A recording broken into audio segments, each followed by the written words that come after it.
sa akin.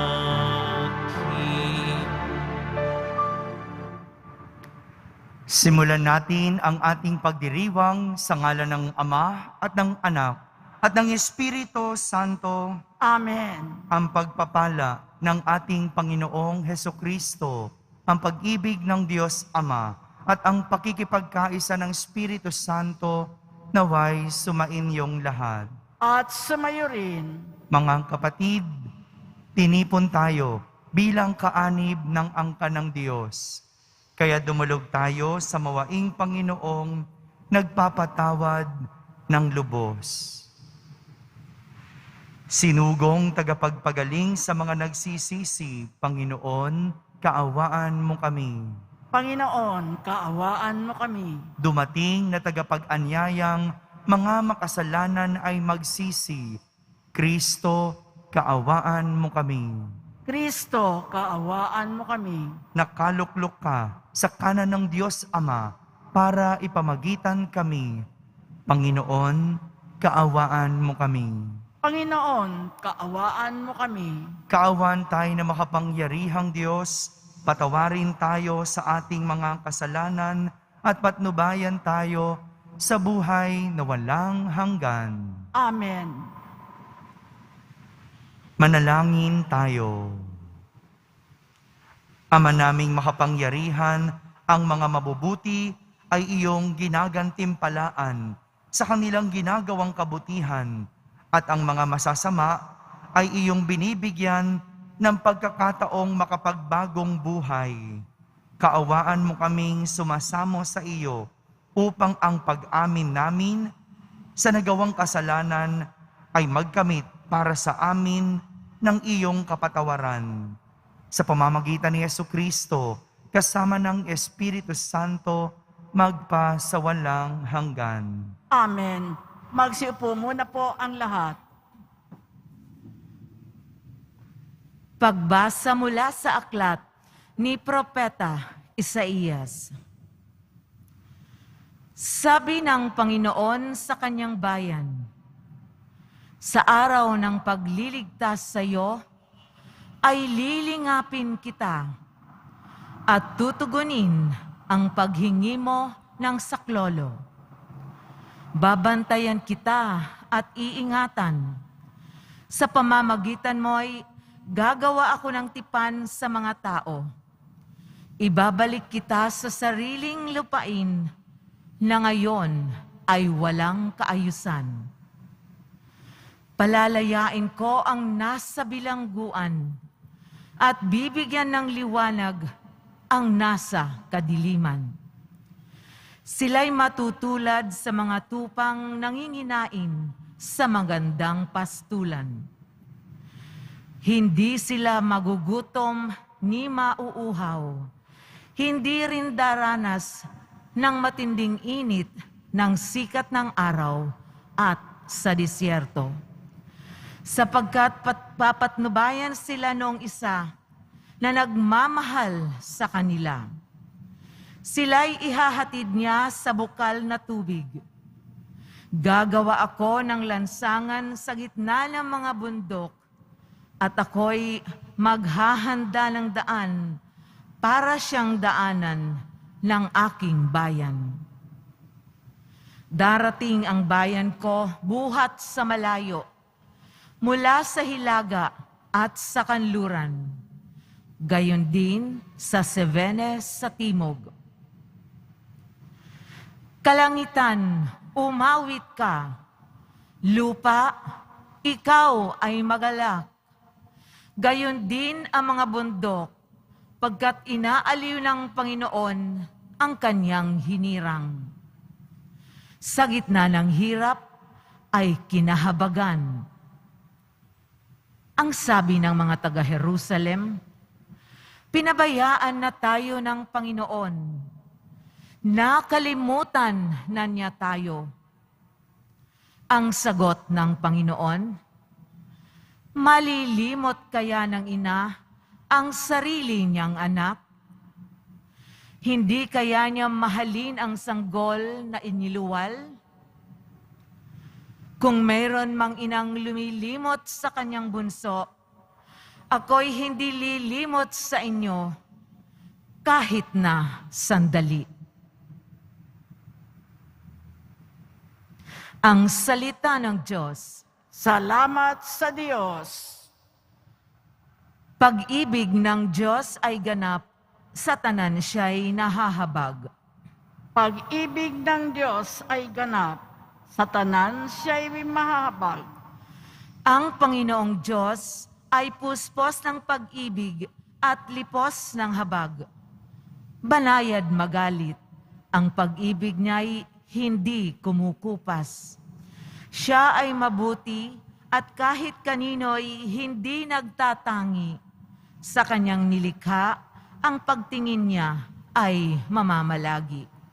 Pag-ibig ng Diyos ay ganap, sa tanan siya'y nahahabag. Di ka bibiguin sa mga pangako, pagkat ang Diyos ay tapat. Ang kanyang ginawa, kahit na ano ito, ay mabuting lahat. Siya'y tumutulong sa lahat ng tao na may suliranin. Yaong inaapi, inaalis niya sa pagkagupiling. Pag-ibig ng Diyos ay ganap, sa tanan siya'y nahahabag. Matuwid ang Diyos sa lahat ng bagay niyang ginagawa. Kahit anong gawin, ay kalakip doon ang habag at awa. Siya'y nakikinig at handang tumulong sa lahat ng tao.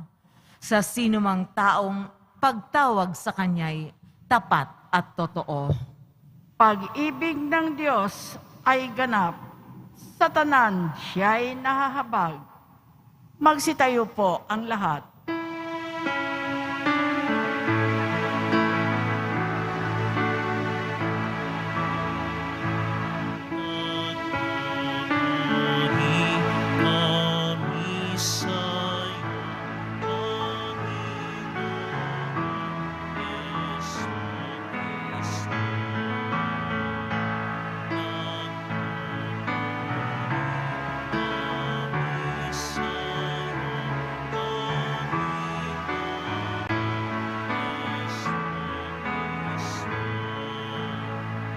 Pagkabuhay, ako't tunay na buhay na sinuwang ako'y pinananalikhan ay di mapapamahilan ng kamatayan kailanman.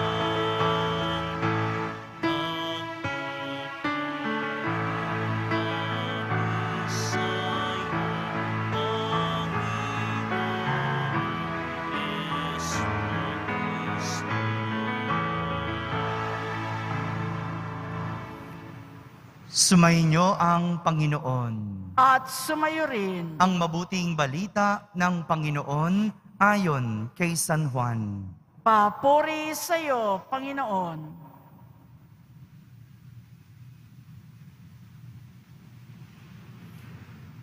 Noong panahong iyon, sinabi ni Jesus sa mga Hudyo, "Ang aking amay patuloy sa paggawa at gayon din ako."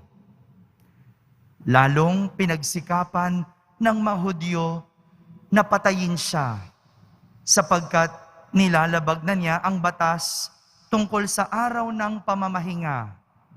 Ay sinasabi pa niyang ang Diyos, ang kaniyang Ama. At sa gayoy, ipinapantay ang sarili sa Diyos. Kaya't sinabi sa kanila ni Jesus, dapat ninyong malaman na walang ginagawa ang anak sa kanyang sarili lamang. Ang ginagawa lamang niya ay ang nakikita niyang ginagawa ng Ama. Ang ginagawa ng Ama ay siya ring ginagawa ng anak sapagkat minamahal ng Ama ang anak at ipinakikita sa anak ang lahat ng ginagawa niya. At higit pa sa mga ito, ang mga gawang ipakikita sa kanya ng Ama at manggilalas kayo kung paanong binubuhay ng Ama ang mga patay. Gayon din naman, bubuhayin ng Anak ang sinumang nais niyang buhayin. Hindi humahatol kanino man ang Ama. Ibinigay niya sa Anak ang buong kapangyarihang humatol upang parangalan ng lahat ang Anak, tulad ng kanilang pagpaparangal sa Ama. Ang hindi nagpaparangal sa Anak ay hindi nagpaparangal sa Amang nagsugo sa Anak. Sinasabi ko sa inyo, ang nakikinig sa aking salita at nananalig sa nagsugo sa akin ay mabubuhay walang hanggan. Hindi na siya hahatulan, kundi inilipat na sa buhay mula sa kamatayan. Tandaan ninyo, darating ang panahon, ngayon na nga, na maririnig ng mga patay ang tinig ng Anak ng Diyos at ang makinig sa Kanya ay mabubuhay. Ang Ama ang may kapangyarihang magbigay buhay at ang Anak ay binigyan niya ng kapangyarihang magbigay buhay. Binigyan din siya ng kapangyarihang humatol sapagkat siya ang Anak ng tao. Huwag ninyo itong pagtakhan sapagkat darating ang oras na maririnig ng mga patay ang Kanyang tinig. Sila'y muling mabubuhay at lalabas sa kinalilibingan nila. Lahat ng gumagawa ng mabuti ay pagkakalooban ng buhay na walang hanggan, at lahat ng masasama ay parurusahan. Wala akong ginagawa sa sarili ko lamang. Humahatol ako ayon sa sinasabi ng aking Ama. Kaya't matuwid ang hatol ko. Hindi ang sarili kong kalooban ang aking sinusunod, kundi ang kalooban ng nagsugo sa akin. Mga kapatid, ang mabuting balita ng Panginoon. Pinupuri ka namin, Panginoong Heso Kristo. Magsiupo muna po ang lahat. Isang magandang araw po sa inyong lahat. Araw, Father. Tema tungkol sa pagpapakilala sa Diyos. Ang ipinakikita ng mga pagbasa natin sa araw na ito. Pagpapakilala sa Diyos. Sa mga hindi pa po nakakakilala sa Diyos, itong mga pagbasa natin ang magpapakita kung ano at sino ba ang Diyos.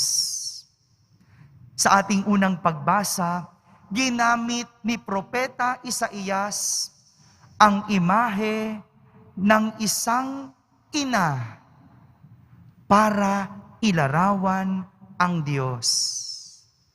Imahe ng isang ina. Sabi ng Diyos,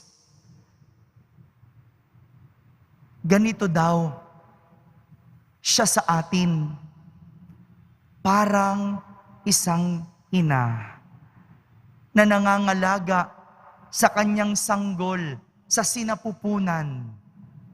At ang ganda ng pagkakalarawan ni Propeta Isaías dahil sabi niya, para daw isang ina ang Diyos, hindi niya malilimot ang kaniyang anak. Ganyan ang ating Diyos. Ganyan ang Diyos sa atin. Hindi niya tayo lilimutin parang isang ina. Meron pong bang mga nanay dito? Kung ikaw ay isang ina, alam mo ang ibig sabihin ni Propeta Isaías.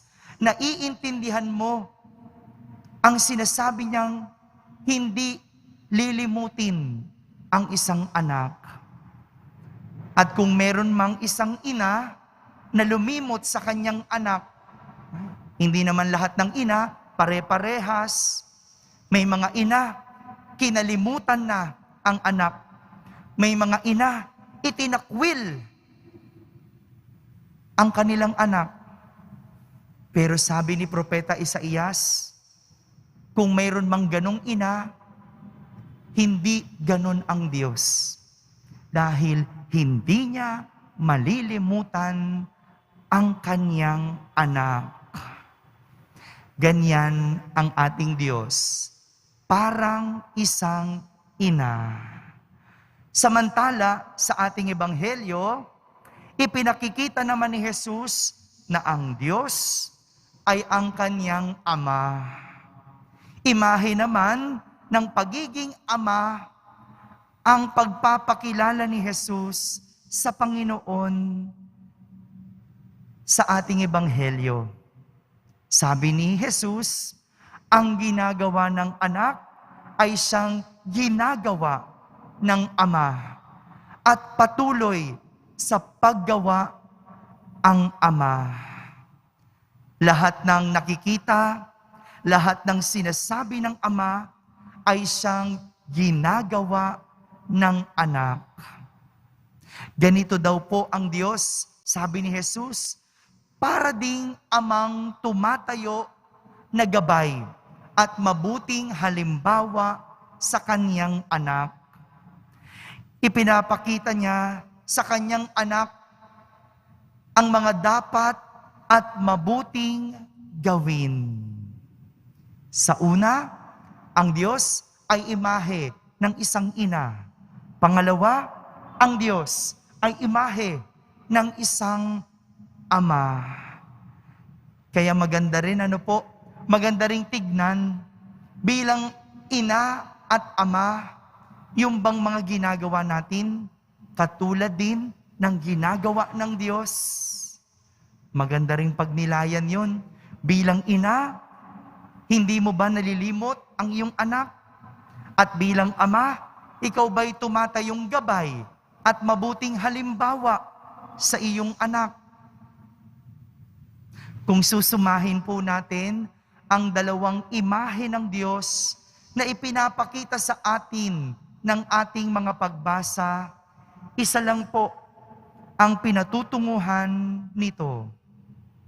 Ang Diyos ay parang magulang natin. Ang Diyos ay parang isang magulang. At kung sila o ang Diyos ang ating magulang, tayo ang mga anak. Kung kaya't isang pamilya tayo. Pamilya na nagmamahalan, hindi nagbabangayan. Pamilya na sumusunod sa isa't isa, hindi sumusuway. Pamilya na nagkakaisa, hindi nagkakanya-kanya. At pamilya na inaangat at hindi naghihilahan pababa. Yung ipinapakita sa atin ng ating mga pagbasa kung sino at ano ang Diyos ay siya ring pagpapakilala at pagpapakita kung sino tayo naman para sa Diyos. Ang Diyos, tatayong magulang. At tayo, mga anak, na dapat sumusunod at nakikinig sa Diyos. Bilang siya ang magulang, tayo ang anak, tayo ay isang pamilya. Isang pamilya na dapat nagmamahalan, pamilya na sumusunod sa isa't isa, nagkakaisa at iniaangat ang bawat isa. Ganito po tayo bilang Katoliko, bilang deboto ng Poong Jesus Nazareno. Diyos ang magulang, tayo ang mga anak. Ang bawat isa ay magkakapatid at tayong lahat ay iisang pamilya. Amen.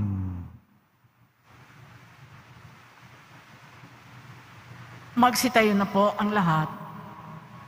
Minamahal kong mga kapatid, habang inilalapit natin ang ating mga kahilingan sa dambana ng Diyos, hilingin natin ang lakas at pananampalataya upang makasunod sa Kanyang kalooban. Ating sambitin sa bawat panalangin, Ama, Ikaw ang lahat sa amin. Ama, Ikaw ang lahat sa amin.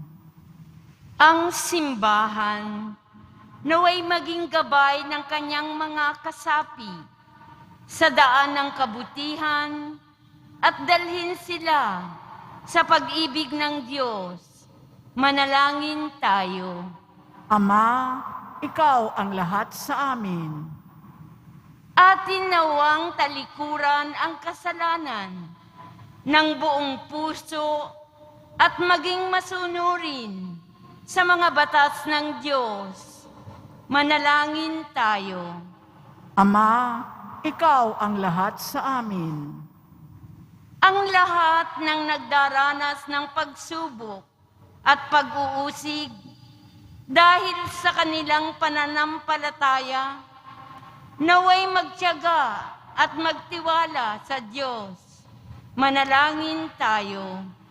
Ama, Ikaw ang lahat sa amin. Atin nawang masundan ang halimbawa ni Jesus at makiayon tayo sa kalooban ng Diyos. Manalangin tayo.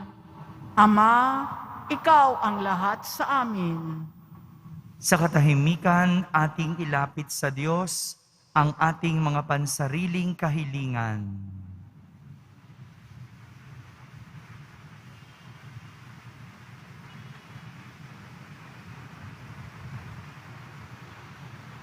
Manalangin tayo. Ama, Ikaw ang lahat sa amin. Ama naming nasa langit, tulungan mo kaming iayon ang aming sariling kalooban sa iyong kalooban upang makapamuhay kami na parang sa paraang ninanais mo. Hinihiling namin ito sa pamamagitan ni Kristo na aming Panginoon. Amen. Magsiupo ang lahat.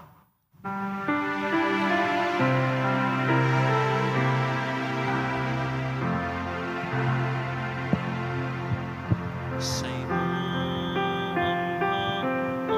aming handog, ang tinapay at alak na ito, handog ng iyong bayang sumasabot, humihingi ng patawad mo.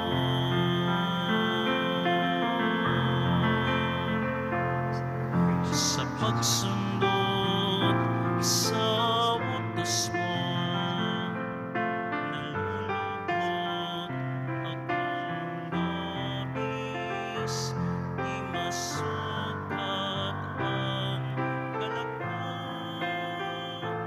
pagkat aking iniibig. Sa'yo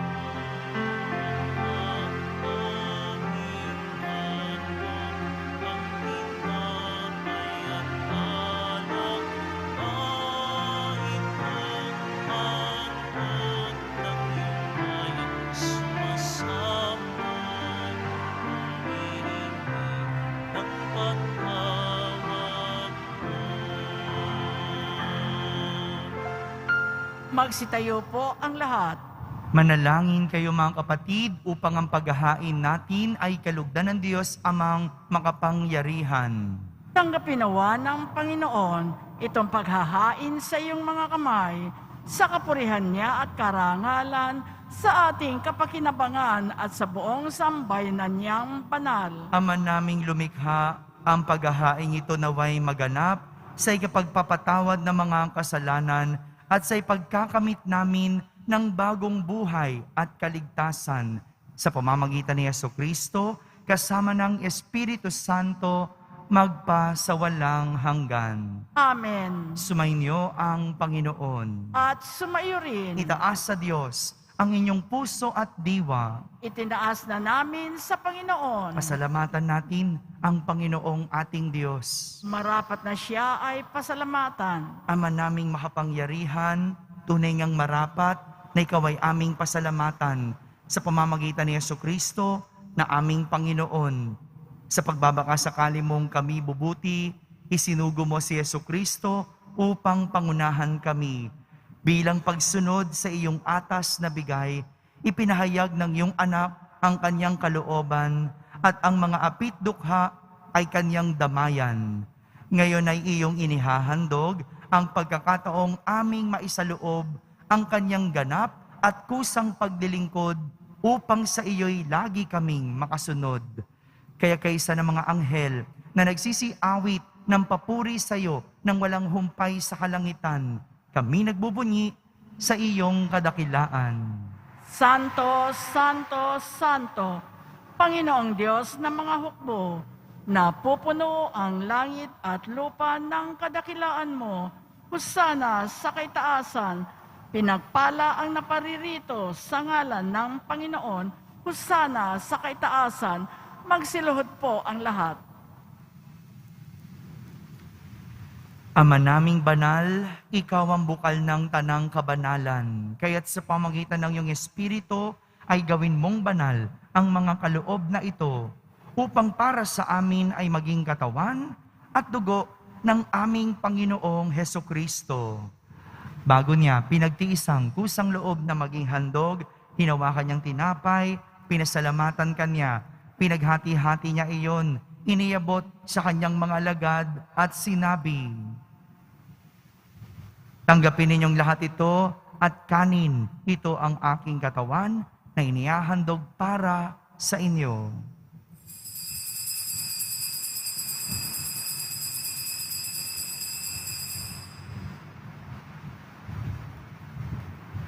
Gayon din naman, nung matapos ang hapunan, hinawakan niyang kalis, muli kanyang pinasalamatan. Iniabot niyang kalis sa kanyang mga alagad at sinabi, "Tanggapin ninyong lahat ito at inumin. Ito ang kalis ng aking dugo, ng bago at walang hanggang tipan. Ang aking dugo na ibubuhos para sa inyo at para sa lahat sa ikapagpapatawad ng mga kasalanan.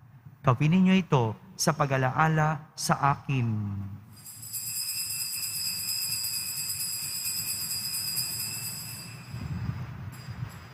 Magsitayo na po ang lahat. Ipagbunyi natin ang misteryo ng pananampalataya. Si Kristo'y namatay, si Kristo'y nabuhay, si Kristo'y babalik sa wakas ng panahon. Ama, ginagawa namin ngayon ang pag-alaala sa pagkamatay at muling pagkabuhay ng iyong anak. Kaya't inaalay namin sa iyo ang tinapay na nagbibigay buhay at ang kalis na nagkakaloob ng kaligtasan. Kami nagpapasalamat dahil kami iyong minarapat na tumayo sa harap mo para maglingkod sa iyo.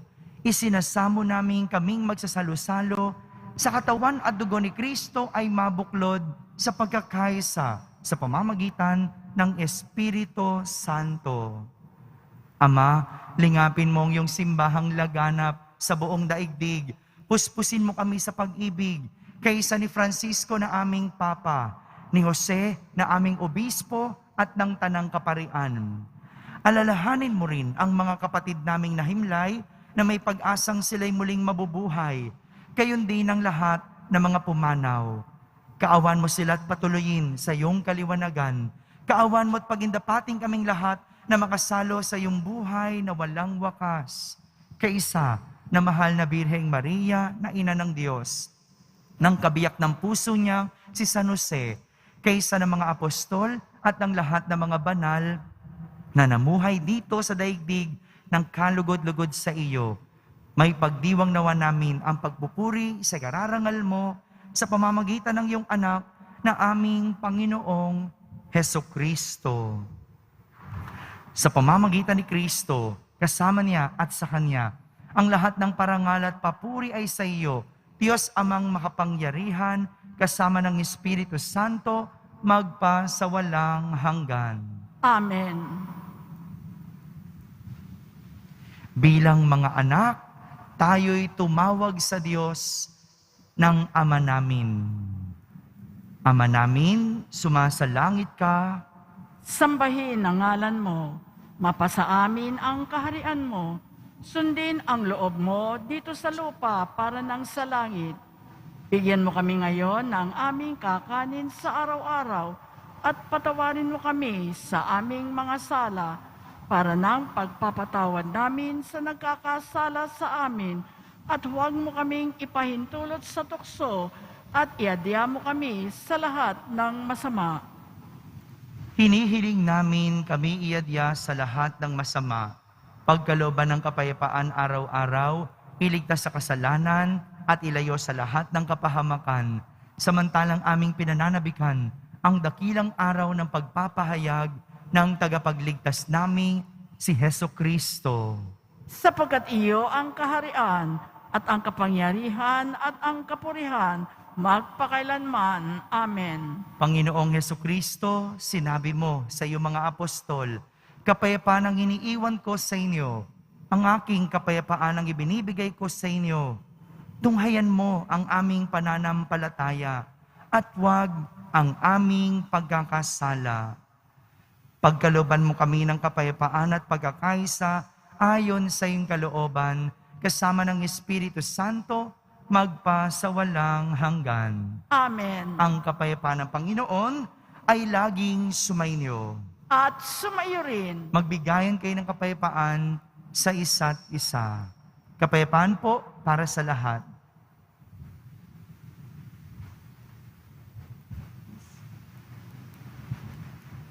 Kordero ng Diyos na nag-aalis ng mga kasalanan ng sanlibutan, maawa ka sa amin. Kordero ng Diyos na nag-aalis ng mga kasalanan ng sanlibutan, maawa ka sa amin. Kordero ng Diyos na nag-aalis ng mga kasalanan ng sanlibutan, ipagkaloob mo sa amin ang kapayapaan, magsiluhod ang lahat.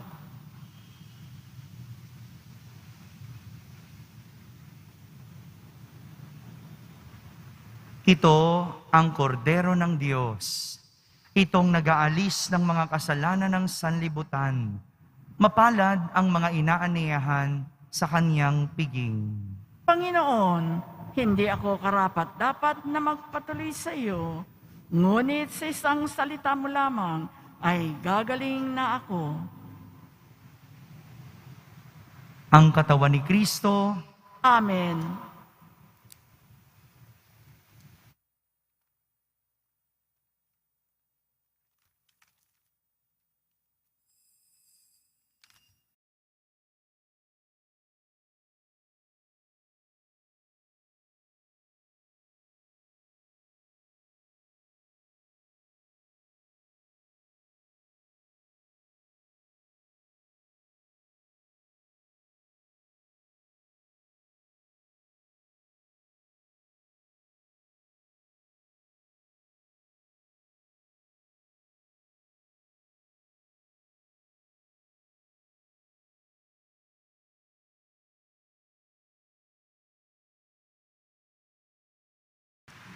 Ama naming mapagmahal, sa pagtanggap namin ng banal na pakikinabang, huwag mong ipahintulot na kami maparusahan ng iyong dinulot para sa aming kagalingan. Sa pamamagitan ni Jesucristo, kasama ng Espiritu Santo, magpa sa walang hanggan. Amen. Sumainyo ang Panginoon. At sumayo rin. Pagbabasbas ng Poong Yesus Nazareno.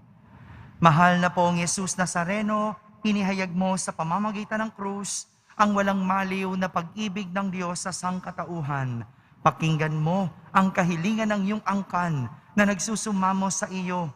Makamtanawan nila ang inyong katugunan at tanggapin ang kasagutan na may utang na loob na tinatanaw. Basbasan din po ninyo ang lahat na may karamdaman, nahihirapan, may mga dalang imahen at dasalan. Sa pamamagitan ng bendisyon na ito, naway maalala nila ang mga pangako nila noon sa binyag, na ikaw ang kanilang iibigin at paglilingkuran bilang Panginoon, magpa sa walang hanggan. Amen. At pagpalain kayo ng makapangyarihang Diyos, Ama, Anak, at Espiritu Santo. Amen. Tapos na po ang ating pagdiriwang, humaykeng taglay ang pag-ibig at kapayapaan ng Poong Jesus Nazareno. Salamat sa Diyos.